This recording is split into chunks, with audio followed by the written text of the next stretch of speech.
Real estate వ్యాపారంలో ఎట్లుంటుందంటే ఎక్కడో ఊరు చివరికి వెళ్ళేసి అపార్ట్మెంట్ కడితే ఎవడో రాడు. ఆ దగ్గరలో ఒక స్కూలు, ఏ భాష్యం స్కూలో, ఏ నారాయణ కాలేజీనో, లేకపోతే అట్లాగా ఓ విద్యా సంస్థ ఏదో పెట్టి ఆ విద్యా సంస్థ దగ్గరలో అంటే కొనటం ప్రారంభమవుతుంది. అక్కడ ఆ 2 బిల్డింగులు చూపెట్టి ఆ పక్కన అమ్మేసుకుంటారు. అట్లాగే అమరావతి డెవలప్మెంట్లో అతిపెద్ద సమస్య ఏంటంటే విత్తు ముందా, చెట్టు ముందా, గుడ్డు ముందా, కోడి ముందా టైపు. అభివృద్ధి చెందాక వస్తామని పరిశ్రమలు అంటే, పరిశ్రమలు వస్తే అభివృద్ధి చెందుతుందని ప్రభుత్వం అనుకుంటుంది.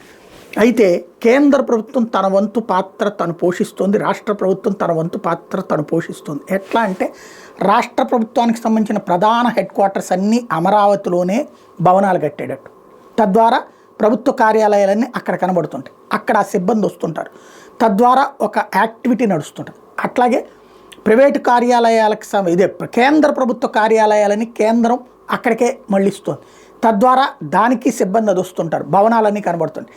ఇవన్నీ ఉన్నప్పుడు సంబంధిత వ్యవస్థలు నిదానంగా అక్కడికి వస్తాయి అన్నటువంటి ఉద్దేశం.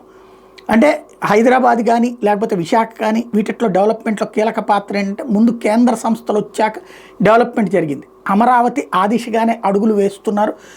కాకపోతే అది దశాబ్దాలే పట్టింది, ఇది దశాబ్దాలు పడుతుంది. కానీ ప్రారంభం అన్నది కేంద్రం చేయాలి.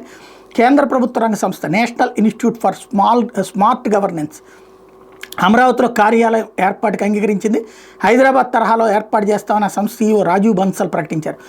సచివాలయంలో real time governance society RTGS కార్యాలయంలో సంస్థ ప్రతినిధుల బృందంతో రాష్ట్ర అధికారులు సమావేశమయ్యారు.